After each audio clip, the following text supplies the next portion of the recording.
One. What's going on, everyone? Episode 100. No music, all raw. We're here. Right. We made it. Episode 100. I love that any big, episode 100 cold open. Yeah, we didn't have any big set theme for this, but it's here. Yeah, I don't even think. Do we even have a background ready to roll? I don't even think we do. No, we're just rolling. We're just rolling. We're just rolling. Just getting after it. We can do a background quick. We want to do one while we're talking. I don't know if we can or not. We'll see what happens, won't we? Yeah. Nope. Yeah. No. Yeah, So no. we're going in cold. Totally Yeah. cold. All right. Well, we got a few big things to talk about. March Madness, obviously, kind of crazy or not, depending on who you ask. And then MLB starting Thursday. Yeah. Just had our fantasy draft last night. Big expectations for our teams going into the year, and hopefully someone could dethrone the mighty Dodgers. Yeah. They won last year, right? Memory's so short. Yeah, they won. It's great sometimes. Yeah, in what a sports. garbage World Series that was. What a two garbage World Series the past two have been. I don't want either team to win. Yeah. No. Yeah. You're right. Dodgers, Yankees. That was rough. The Freddie Freeman show. Well, March Madness, Chase, me and you, our brackets are not doing so hot. Ryan's doing good.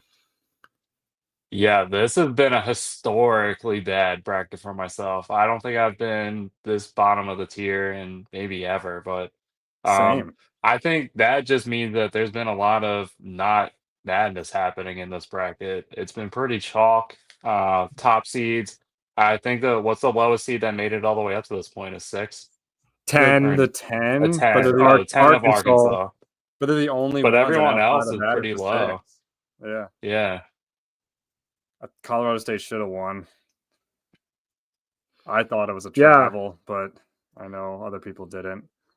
Yeah, super chalky, but anyone who's made a bracket, I actually think this is ultimately good for college basketball because I think more people will be tuned in to the second weekend because there's more. I get it. The Cinderella teams are fun to follow and watch and root for, but more people. I mean, we have 50 people in our bracket challenge. I'm sure everyone else who plays out there, you're in groups of 20, 30, 40, 50. Majority of teams are still in it that people pick. I think that'll generate more views. Some bigger matchups too. There's some good matchups that'll be this weekend in the Sweet 16 already.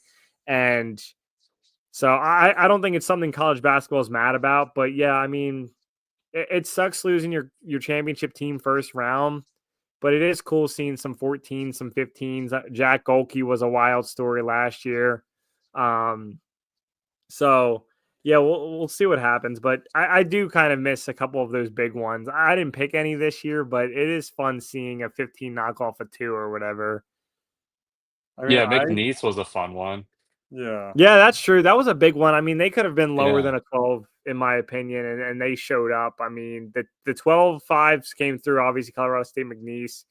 But outside of that, I mean, Arkansas, yeah, they're a 10. You see John Calipari, you know the name. It's like, okay. And outside of that, there's been nothing crazy. Well, I mean, all 16 teams are from a power conference. Like, there's no... Really? Yeah. There's no... And so I don't know if it's... I think it's because of the NIL stuff, and I don't know if it's going to be a trend in the future. I don't know the last time all 1 seeds made it to the Sweet 16 either. I feel like that's... Yeah, it's definitely been a while. I don't know. I don't like it. I think this is going to be a trend going forward a little bit. It's going to do? Yeah, because I think the NIL money is starting to... It's going to affect these smaller schools where these bigger schools, they just can't compete with some of these bigger schools. I mean, you looked at... I think I saw as Florida Atlantic. Was that the team that went to the Final Four 2 years ago? Yeah. And their 3-star players are all playing in the Sweet 16, but they're all on different teams. One's on Michigan, one's on I forget the 3, but they're all on different teams in the Sweet 16 right now. Imagine if but they obviously didn't stay at Florida Atlantic because why would you do that when you go to Michigan? Like, so I just think this is going to be a trend moving forward and going to kind of make for the brackets to be this way. I mean, you did have some 6-3 upsets to get in the Sweet 16. BYU was a big win over Wisconsin. BYU, Ole Miss was opinion. kind of surprising, but you didn't have. I mean, I don't. I don't know the stats in front of me, but it's been a long time that we didn't have any 13, 14, 15, or 16 seeds win. That's crazy. That is It's crazy. been a long time since we haven't had that. And there was some teams that looked like they could compete in the second half of all those games. Teams just kind of got blown out. Oh, yeah. Anyone who starts talking in the first half of college basketball game, get out of here, especially if it's the lower seed doing work. Some of these bigger teams are second half teams. It's a 40-minute game. I don't get worked up until there's 8 minutes left and it's a close game with some of these higher seeds. It's not worth it before that. But I mean, Auburn was up by like 8 at the half, and then Bryant was only down by Bryant 6 was at the competitive. half. Yeah. They lost by 25. Like Robert Morris was competitive a bit against Alabama early on. Yeah, although that game was only a 9. Yeah. But I mean, it was definitely a lot chalkier, and it's when you pick a bracket, it's not fun to pick it that way. Like it's fun to have something different. That's why. So like, there's a lot of people that had, in our group. I mean, we have a big group, but there's a lot of people that had a lot of 1 Cs and 2s, and yeah, we'll see. We'll see how this plays out. And I mean, Duke looks so good. I'm still my champion, Texas Tech, still in there, so I'm rooting for them. Ryan, you're rooting for Bama. So we'll see. Everyone it's just weird to be in the Sweet 16 and almost everyone has their their championship team left. But let's make it clear, it doesn't mean the upset still can't happen. In the last few years, I mean, UConn 2 years ago won as a 4. There have been some 4, 5, 6, 7s making Final Four runs, which you have to beat some 1s, some 2s, some 3s to get there.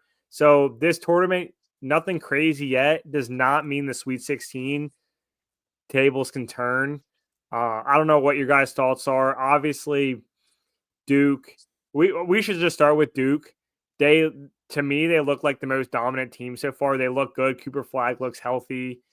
They're playing at an elite level, no matter who's on the court. 5, 6, 7, 8 guy rotation. I don't know what you guys' thoughts on there. And then outside of that, it does open up a little bit. Yeah, I've had fun watching Duke. I'm really want Cooper Flagg in a Sixers jersey now. I mean, it's getting to a fever pitch now. Just seeing him take over the game. I mean, yeah, I feel like he's been able just to put like signature moments on the game, and I feel like that's a sign of a potential great player where they make their mark on a game, even when it's been really good team effort and everyone's been involved. I feel like he still makes those plays where you're like, wow, okay, he's standing out above everybody else. But yeah, I feel like all the dominant teams, this is kind of, I guess we should have known that this was how it was gonna go because of the way the college football playoff went. It was all just blue bloods. Yeah, it was all different conferences, but they were teams that have money behind them. And we look at all these teams that are left, uh, conference wise, it's a lot of SEC, Big Ten, Yeah.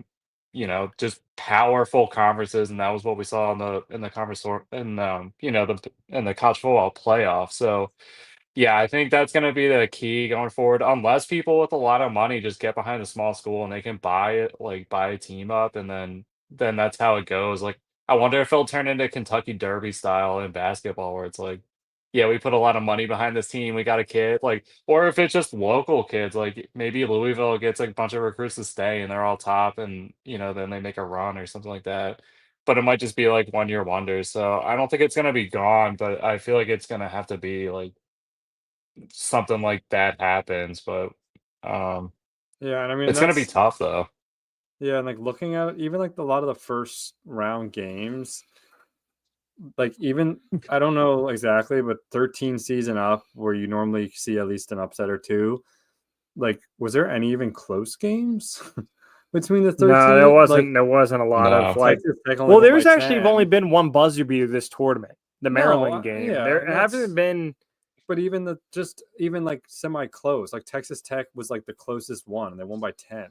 Yeah, Like, I mean, Yale was competitive for a good chunk of it. I mean, there's something. Yeah, like Akron didn't show up against Arizona, right? So right. Montana obviously Michigan won by a out. couple points. UC San Diego just didn't even decide to come to the. Everyone knew they weren't going to show up in. Okay, that they was were like one of the most popular. That was such. They were like easy the most pick. popular. That might have been my easiest pick I've ever made in all of March. Dude, they were probably the most popular upset pick in the bracket.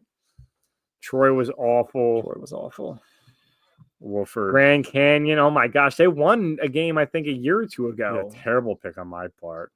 Looked awful. I thought they still had a shot. They were down by like 20. So Omaha, I mean, we knew that was happening even against the St. John's team. I'm a little biased. I picked Texas Tech, but I still like how Texas Tech is playing. They play big and physical, and normally Texas Tech teams in the past don't shoot well from three. They're just more of a defensive team, but this team has a lot more of an offensive mindset, and they get to play Arkansas, which is a little scary because it's Calipari, but this will be their third straight game against a double-digit seed. And I think Florida is beatable. So I feel like Texas Tech has a fairly, if they can get past Arkansas, I like their chances.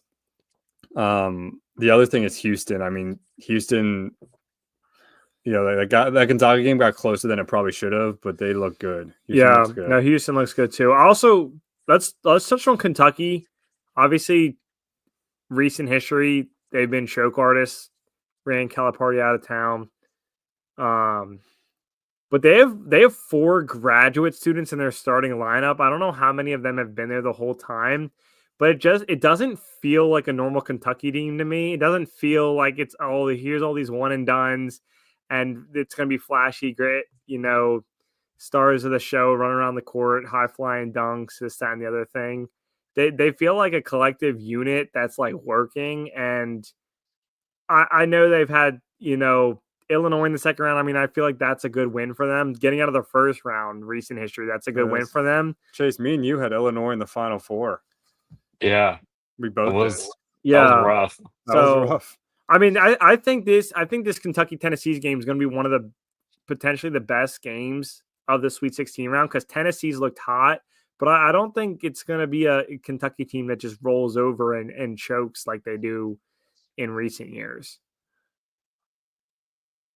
Yeah, no, I agree. I feel like they have a different grit. And like you said, just see how the first round for Kentucky is a win. They've just been one and dones for a long time in the tournament and the players they were bringing in. So it's good that they're able to do it. And I didn't think that Calipari would be able to get Arkansas this deep into the playoffs too. I figured, okay, maybe he gets them to the tournament, but maybe he still has that stink of one and done on his side. But they both seem to excise those demons, and they're really pushing themselves to being competitive and like potentially having this runway towards a matchup, that would be, but that would be insane. Oh my yeah, gosh, people would think it's scripted the if that storylines happened. behind that. Yeah, that would be crazy. That would be an upset. Like not many people would have if it was like Arkansas and Kentucky in the championship.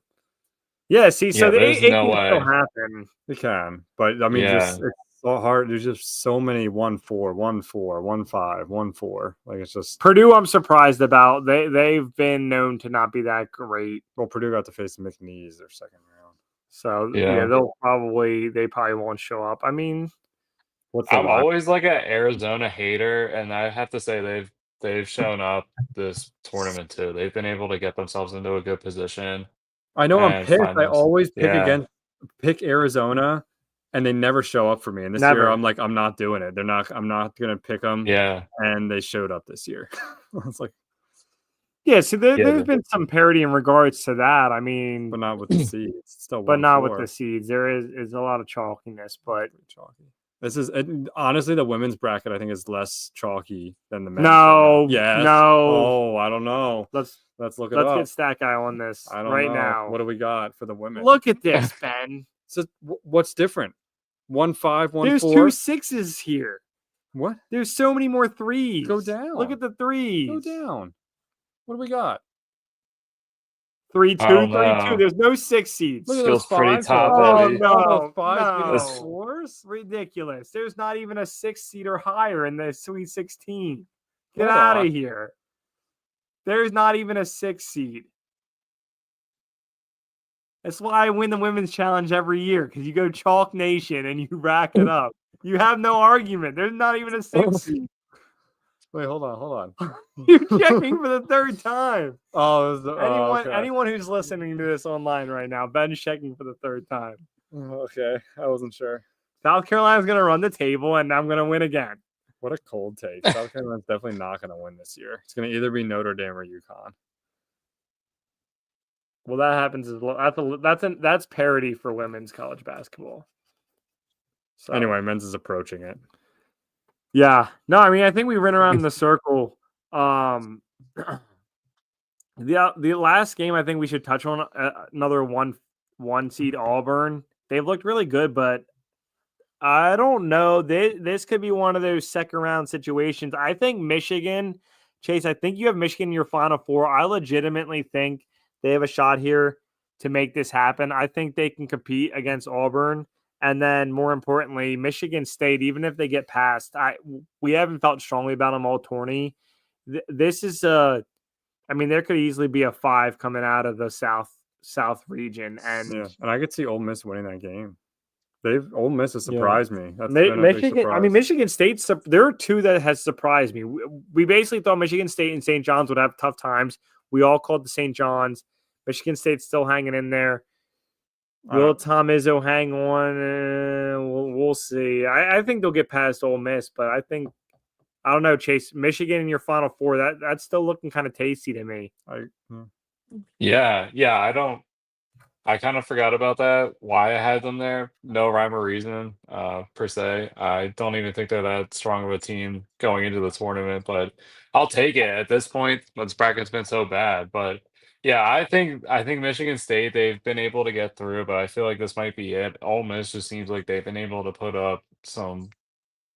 I mean, just the scoring rate they've been able to get to too is going to be hard to match sometimes in college. Like if you just get out ahead, there's just not enough time. You can run into that really situation. No, and Michigan State, we talked about it, how they don't shoot the 3 ball well, and if they get behind at all, they're going to struggle. And I mean, they haven't really been tested. They struggled with Brian in the first half, got by them pretty easily in the second. Faced New Mexico, which I think everyone would probably expect Michigan State to beat New Mexico. The young Patino. And then they get Ole Miss, and I think no matter which team between Michigan or Auburn advances, I think Michigan State might be the underdog in that game. I agree. Even if they advance. I agree. So, yeah. I mean, if I had to guess right now, I still like Duke in the top right. I feel like it's hard to go against them. I agree. I think between Michigan and Auburn, whoever wins that game, Final Four, is who I like. Yep, I agree. Keep it rolling. These are picks right here, by the way. Let's keep it going. It's hard for me to go against Houston. I just the way they've played. I know you like mark them up. I know you like Kentucky. You got a little bias there. And bottom left. Come on, just say the Red Raiders. Texas Tech. That's straight bias. That's our D2 alum squad, Red Raider Nation. You already know Shippensburg University, same mascot. Yeah, but they get Arkansas and. I mean, Maryland has been a surprise, and they might give Florida, a tough time. They're not a surprise for Chase. Especially, they're not. Chase talked about especially in the paint. I mean, I think Maryland's going to give Florida a lot of trouble in the paint. Yeah. Oh, and Maryland was butt cheek shooting free throws. I mean, they're lucky they got hot at the end of the game, but they could have went south for them. Yeah, I still think it'll travel, but I'm not going to keep harping on it. Yeah, I mean, there was a lot of things I was like, where are these refs from? Where are they from? There's no gathers. Are they summering in Boca Raton after this? What's going on here? I think there's supposed to be gather throughs. One little refresh on the old Twitter segment, and all that goes deep into history. So I wasn't too stressed about it. Goes away right away. I was like, all my Sweet 16 teams that I had potential for upsets, like, Colorado State, nope. Oregon, nope. Oregon was a surprise. I don't really. Arizona's. Oregon, turned on the Jets a little bit at the end, but it was too little, too late. Yeah, and then Arizona just was able to close it out. It's been fun. It's still been fun. It's always going to be fun. And what I'm telling you is, right now, Texas Tech's not in it, and instead UNC Wilmington is. You're going to be kind of checked out. I think this is ultimately good for the sport, even though it's not as fun. Yeah, no, I agree. I think it's gonna make for more competitive games instead of having a lower seed in there where it's like if there was a 12 going up against Duke in this round, you'd be like, what the fuck? Come on. There's no way. They're gonna win by 100. I agree with that to some extent, but if VCU had beaten BYU and then beaten Wisconsin, I don't think I'd look at the with the VCU Alabama matchup any different. No. No, yeah. No, there are certain matchups where you can plug in the higher seed, but like right, I mean, there's a potential for like a Duke Kentucky Final Four. Like that would be wild. That would be an intense matchup. That could very well happen. But I understand both sides. But, and that's what college basketball probably ultimately wants. Those are the moneymaker schools too, for ratings, for all that stuff, and they get. So, they want Duke to go all the way. I definitely. They want Duke. They want a Final Four of like Duke, Michigan, Kentucky, and Florida. That'd be like a dream come true. Yeah. I really still wanted the Yale High Point, and that would have ruined TV ratings. No one would have watched it. They'd be like, why do we even do this stupid tournament? Some year I just want like it just to be like Sweet 16 Montana against Akron and the Sweet 16 matchup going for that Elite Eight. Yeah. I mean, like how that stuff happened. We've seen like the 15 Florida versus like 10 or something. You had Florida Gulf Coast and you had FAU who was there's been some lower seeds that had some. I think that's starting to get done. And that's unfortunate. It's not. It's 1 year. And 12-5s came back. We thought the 12-5 was dead. And they came back, but at what cost? Everything else is gone. Yeah, but you do love a nice 12-5. You gotta love it. You gotta love a 12-5. One of the best upsets in anything ever. Yeah. So, all right. Well, does anyone have anything else before we move on to final picks right now to win the championship today? I'll say Duke. I'm going Duke because I have to. I'm gonna go Houston. Okay. Yeah, as much as I want to go. That would be Houston Duke, another big Final Four game. So I really like Houston. Oh, did you guys see the coach for? Oh man, I forget the guy's name. The team now, but the coach's hairline. We were watching the one game, and the guy had a hairline like drawn in almost. Oh no! Oh, can you screen share? Can we get this on? I missed this. I don't know what team it was now. It was 48 games. Oh, Liberty. Wait, you guys got to see this. Wait, I have to see it.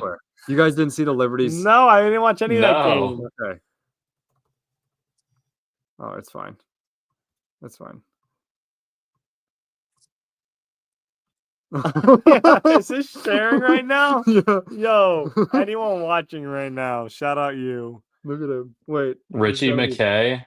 Yeah, they got a what the they did it up close and it was just no. Can we get a big zoomed into this? Why did they do that? Oh, look at it. Oh no, my God. That's horrifying. What is happening? You lost by 30 and you show up with that hairline? I went closer to the TV and I'm like, what am I looking at the right thing now? That makes LeBron's look good. Do you see this, Chase? Yeah, it literally looks like he's trying to have like pigtails or something. I don't know, or like buns. Is that drawn on or is that actual hair? That's not hair. It might be. Is that I don't know. That's not hair, Chase. That is not hair. This is 12th season. I don't know if he's always had this haircut or if this is something new or if it's some medical issue, I feel really bad. I'm sorry. But you got to clean it up for the tournament. You can't go in there with your regular. Yeah. I mean, that's just I don't know. I don't know. Why is it so I don't know. Anyway, I just had to bring that up. Polanco's head. I had to bring that up because I saw that on the TV. I'm like, what the heck? No. Right. Sometimes you should just go bald. Yeah, you know what? Sometimes it just makes the most sense. Nothing wrong. It's probably hard. Nothing wrong with the chrome dome. Yeah. But my fiance might leave me, but I'll roll with it, I guess. But it's my only option. I don't want to go out with the Liberty guy. No. Again, if there's anything that's going on, if there's any medical issue, we want to apologize. Definitely not. Just a bad decision. But if this guy took a Sharpie to the head pregame, bad call. Bro. I mean, you can do spray. Sometimes I've gotten spray on like the beard to make it seem like darker, but for a picture. So they do have that where it's like it darkens it up. It So came in kind of like at the top too. It was kind of What about Yeah. like a hat? Would a college basketball coach wear a hat? I feel like some of them would just wear sweats. I feel like you could throw a hat on. I don't see it, but I feel like you could Yeah. get away with a hat. Yeah, I feel like no one How wears come that. nobody ever dresses up like they did in like Vince Lombardi days? Somebody should Some bring that some back with the some hat. college basketball coach like Calipari Yes, still got the Jay coat Wright was on. a suit guy. Yeah. Mhm, There's a couple, but yeah, that's you do true. get this. You do But get he never the popped the jumpsuit. hat out. He never popped the hat with the feather out. Oh, okay. I see what you're saying. Yeah. Yeah, bring back the And Was it hat. then Bruce smoked like Pearl? 14 cigs through the whole Yeah, game. Bruce Pearl still wears some colorful suits, or is it him and Buzz? Was it Buzz Williams for Texas A&M? Still wears Oh some. yeah. Yeah, It'll they come back. There's only some so many flair. things you can. There's only Yeah. so many trends you can do. It'll Yeah, come this back. we can't all dress like Joe Mazzulla. We can't all be the athletic director. All right. Well, on that note, we'll flip flop here to baseball. I'm gonna be honest, I'm not super prepared for this, but we did have our draft last night. It comes in so hot. MLB preview. We technically already had 2 regular season games, Yeah. but I hate it. By the way, thing. They don't count to me. They don't No. count. stupid. Why were they at 6 a.m.? The NFL would never be airing games abroad at 6 a.m. 2 months ahead of come on. Yeah. No. And it counts, which makes it it's just crazy. Useless. So, I mean, both of our teams this is a big, well, I'll start with the Mets. Big year for the Mets. Obviously, they had the big splash of the offseason with Soto coming into some starting pitching injuries right off the bat in spring training. Manaya and Montes both on the IL to start the year, 2 of their 5 starters. Going with Clay Holmes as their opening day starter. The rotation looks a little shaky to start. But their lineup has definitely a lot more thump than previous years, with the top 3 being Lindor, Alonso. Well, Lindor, Soto probably batting second, and then Alonso. And then you have Vientos down there. Alvarez will be back in at some point. Beatty, you re-sign Winkler, Jose Siri's going to give you some depth. Brendan Nimmo looks. They sound good on healthy paper. again. They sound really good on paper. I'm not gonna lie. So the lineup's good. The rotation scares me a bit, and we'll see what Diaz. His velocity was down a bit in the spring, but again, he's still.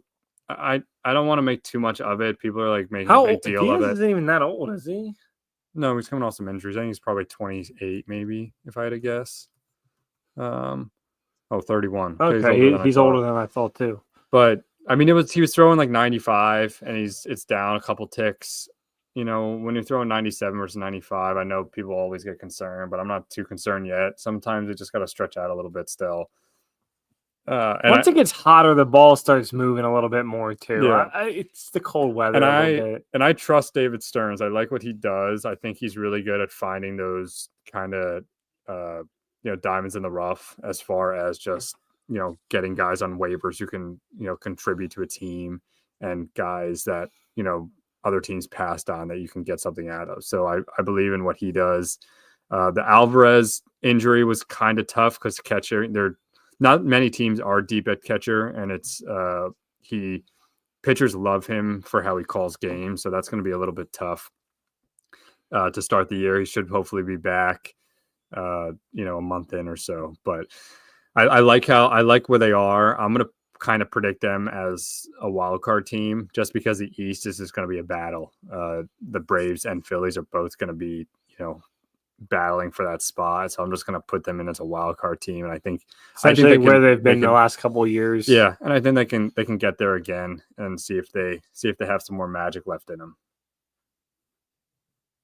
Yeah, I like that.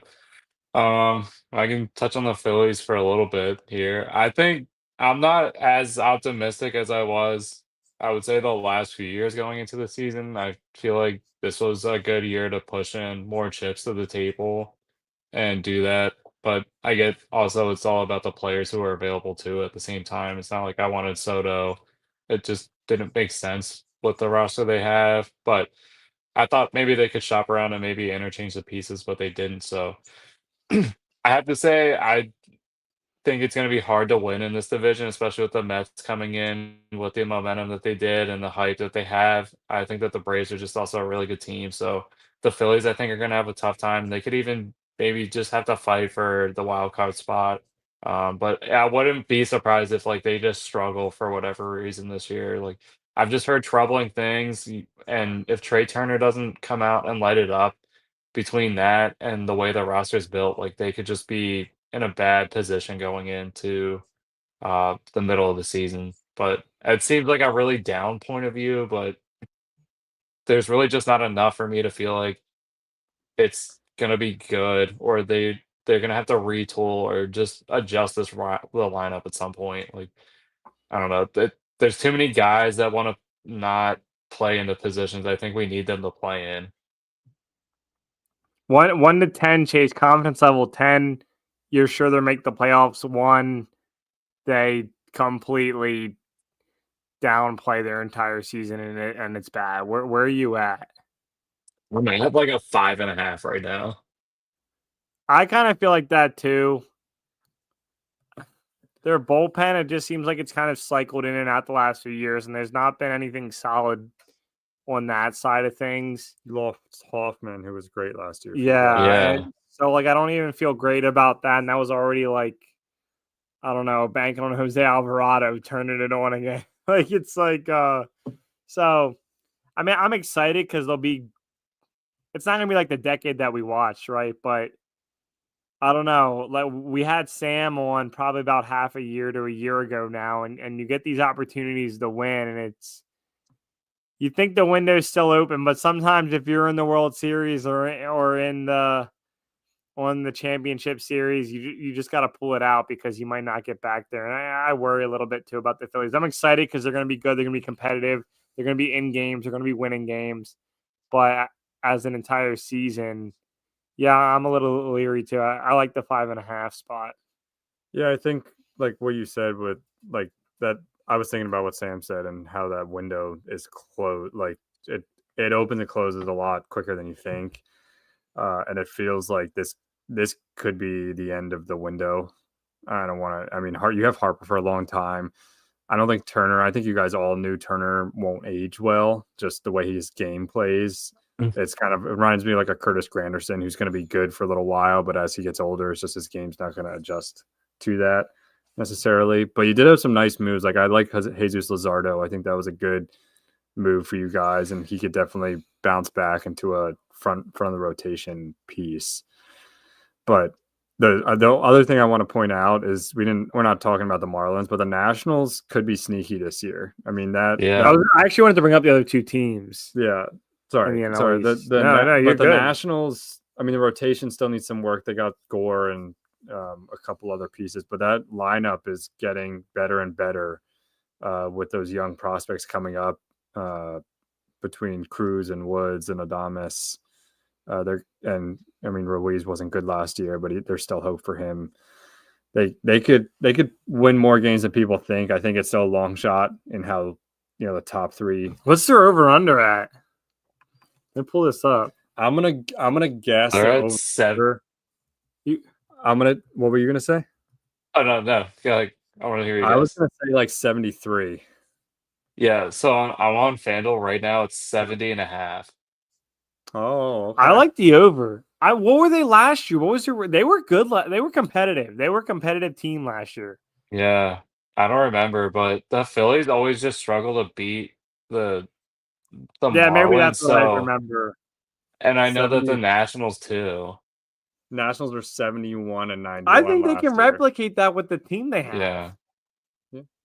I think they're a better team too. Like I think their young guys have a lot to prove, and they know that. And they're all gonna get a lot of playing time. Well, we got to make. Oh, I forgot we made some bets last year for the over/under win totals, and I'm due for a 5-month bet that'll miss. Yeah, So. The Cardinals last year. Right now I have the Thunder under 57.5 wins. How many are they at now? Oh, I think they beat it. It's over. Oh, is it over? Yeah, I think they already passed it. Oh. So, freaking. Probably the most stacked division that's going to be hard, and it was hard to win last year, is the AL Central. They're all basically at like 82.5 wins. Yep, and feels like it's been like that since I was a kid. All the teams I feel like it's all like the pitching. Like the Twins have really good pitching. The Royals have really good pitching. Yeah. Same with the Tigers and the Guardians. Sorry, I mean, and then you got the White Sox who are just going to be absolute garbage again. Do you think the White Sox? What's the GC still on there? What's the White Sox under? They can't. It's got to be under 50. How bad were they They were so bad. They were the worst record ever in the history. Ever. Yeah, it's got to be under 50. Under 50. All right, drum roll. It's 54.5. Oh, I'm taking the under all day. This is the A's all over again for me. All right, let's see what the A's are. Under? Is that a safe under? That's a safe under. Lock it in. That's a pick. It looks like the way they have the standings, it looks like they have it from best team to worst. Oh, and I have a standing board, a magnetic standing board I put in my basement. So now I can just update the standings. That's cool. Nice. And now I don't have to I'll just update it every day. If you need the 10 grand ticker when you have a magnetic standing board. Don't need no 10 grand ticker. Overrated. I'm gonna have to say the Angels and the Athletics are both the Angels are at 72.5 and the Athletics are at 71.5. I don't know. Wow. I don't know if I'm missing something, but I know they both signed people and they have some young players, but that seems pretty optimistic. Seems high for the A's did sign some guys. Sounds high for the Angels. They did some extensions. Who the A's signed? They signed Luis Severino. Yep. The Angels got Jorge Soler. I remember that. That's not. I mean, that's 30 home runs though.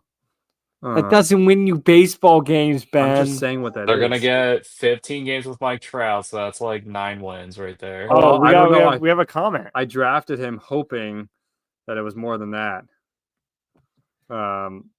So maybe like a 30 to 40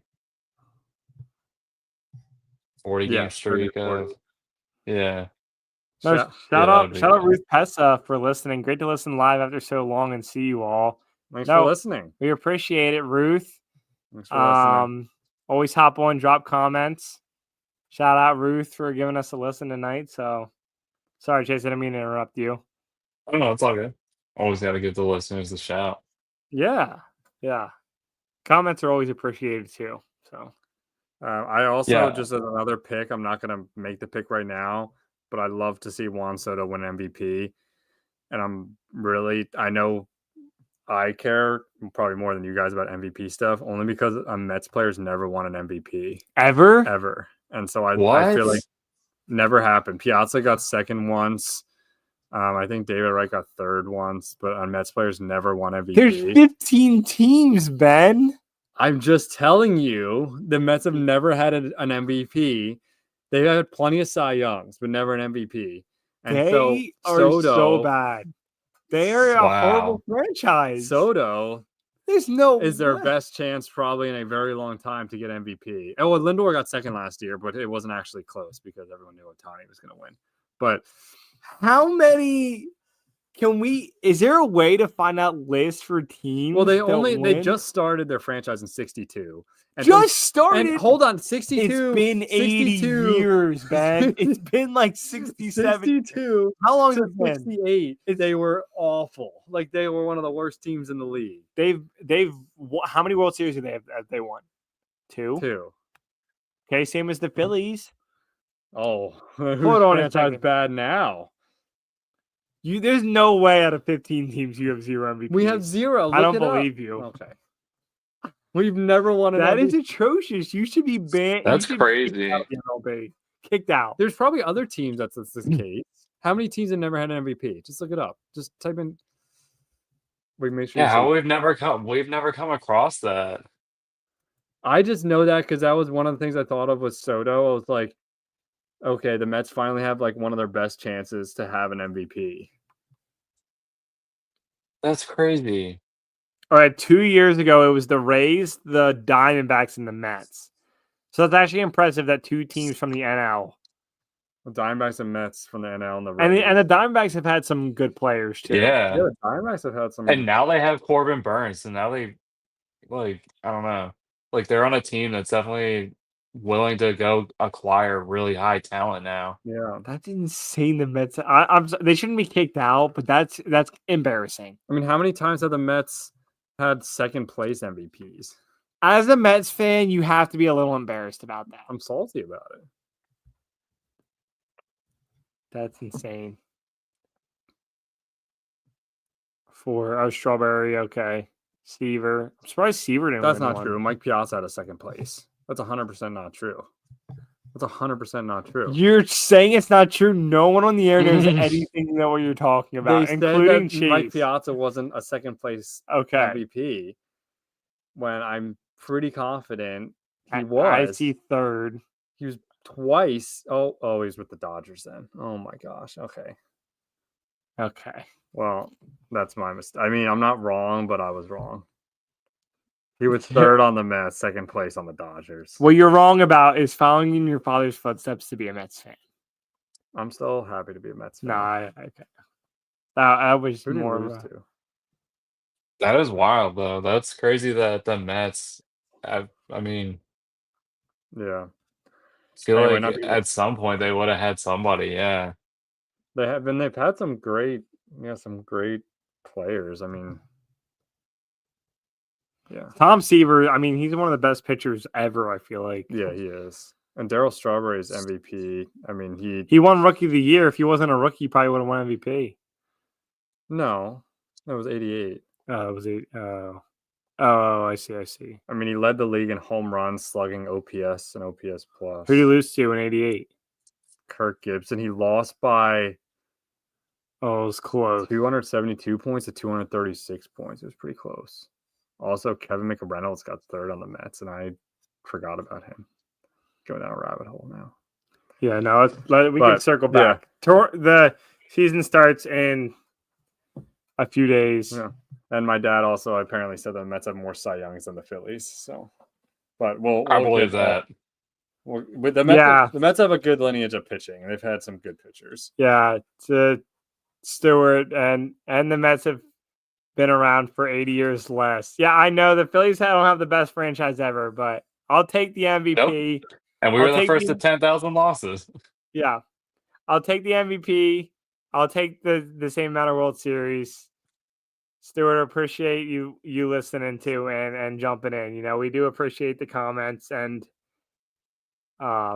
hey, Chase, you know, this June we're going to really enjoy Phillies baseball. That's all I have to say. Kyle Schwarber's going to heat up. It's going to be a fun month for us. Yeah, Trey Turner will not be hitting leadoff like he should be, but Kyle Schwarber will be on base. And if he's not on base, he's cranking home runs. That's why he's not on base. Any off the Phillies and Mets here, any team that you like as a surprise team this year, kind of come out of nowhere? I don't. I've ran with the Cardinals last 2 years, and I've been big misses on them. I think for the one team for me that I feel like the last few years people have expected the Reds to break out, and they haven't. The division's open, and this year, again, I feel like no one's kind of talking about them, and I think a lot of people are thinking Ellie could have a breakout year. I mean, they have some great potential bats, and Hunter Green is a potential stud ace if he can stay healthy. So that division, I mean, the Brewers are always going to be good, and the Cubs made some moves, but the Reds could definitely sneak in. It's hard with the NL because you look at the NL West and NL East, and you feel like the NL Central is only going to have one team that gets in the playoffs because the NL West is between the Dodgers, Diamondbacks, and Padres are going to be really good. And then the NL East, you have the top three are going to be good. Yep. And the Central doesn't have. Someone has to win it, though. Someone's going to win it. So, and the Pirates, I mean, they're what are the Reds? Chase, you still have it up. What are the Reds over under? Yeah. The Reds over under is. It's gonna be like 81. It's gonna like right around 500. Yeah, they're gonna be the Pirates. I feel like they're wasting away. Not wasting away, but it seems like that's what the Pirates do. Like they have this such elite ace, and they just didn't do anything. It's 79.5. Ooh, that feels low. I like the over. That's tasty. That's tasty. I 79 think and a they can be half. competitive enough to Parlay White Sox under and Reds over. Well, you know what, a team that I just want to put a gun up against its head right now and just put it out is the Rockies. They're 59 and a half wins. I feel like they're purposely tanking. I don't know what their team is made up of, but they've been hot garbage. They just traded Nolan Jones, Archbishop Woods. Not that I'm saying he was going to make their team this year, but he sent him back to the Guardians after they acquired him from the Guardians. Makes no Yep. sense, much like the Rockies. I don't know what they're doing, but get it together. They have that Toglia, who I think he quietly hit 25 home runs last year. He Oh, could hit yeah. another And 30. Tovar. Yeah, Tovar. They made some bad contracts too. Like they tried to do what other teams have done and tried to lock up pitchers like Freeland, and that has absolutely backfired on them. I mean, we know starting pitching in Coors Field, but yeah, I think they just have acknowledged how the talent disparity in their division and just kind of accepted their fate that they're just going to be garbage.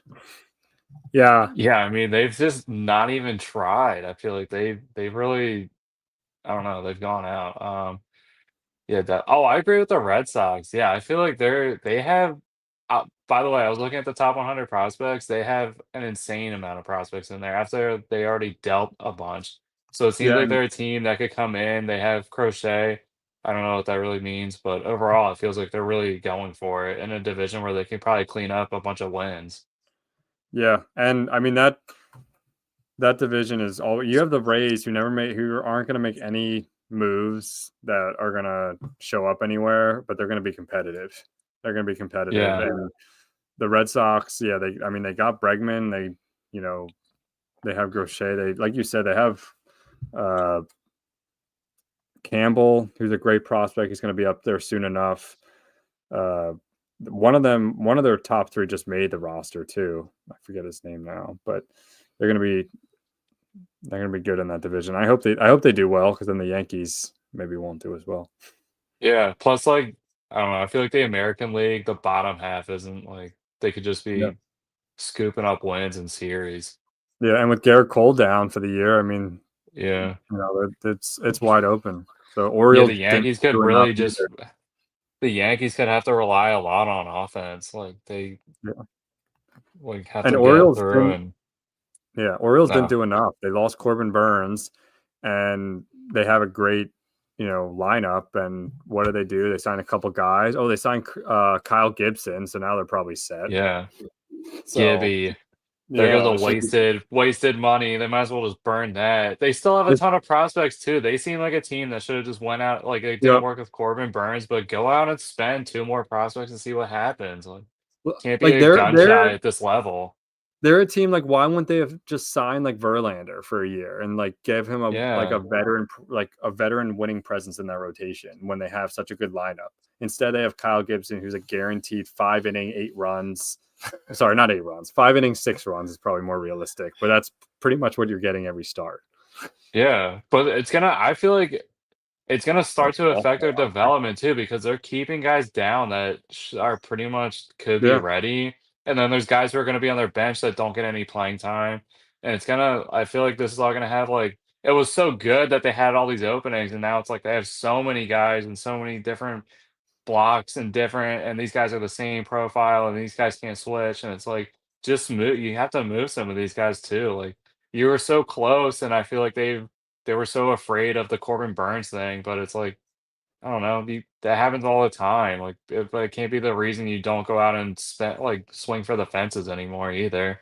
they really need, if they're going to be successful this year, they need Grayson Rodriguez to live up to the hype that he had the last couple of years to become like an ace. They've always had trouble developing pitching, and they need someone like that to come and develop into an ace for them, because they need it. And yeah, you could definitely I could definitely see them make some moves here in the middle of the year to get some pitching. So It's been like the best baseball talk we've ever had. yeah, we'll see it. I'm excited. Thursday, MLB TV. Ryan's gonna get it here. T-Mobile free if you have T-Mobile. It's hype. So, Only time I wish I had T-Mobile. but yeah, I think we're about wrap it up there. Episode 100. Appreciate everyone. We started a little bit late, but end right here, right at 9 o'clock. Yeah. I would say this is a good recap of 100 episodes too. This is pretty much the sum of what 100 episodes gets us. Yeah, exactly. So good recap, and good history. Can't wait for another 100. Sounds good. 100 down, 100 more to go, minimum. For sure. All right, Ben Ryan Chase, episode 100. We'll see y'all next week. Later. Peace.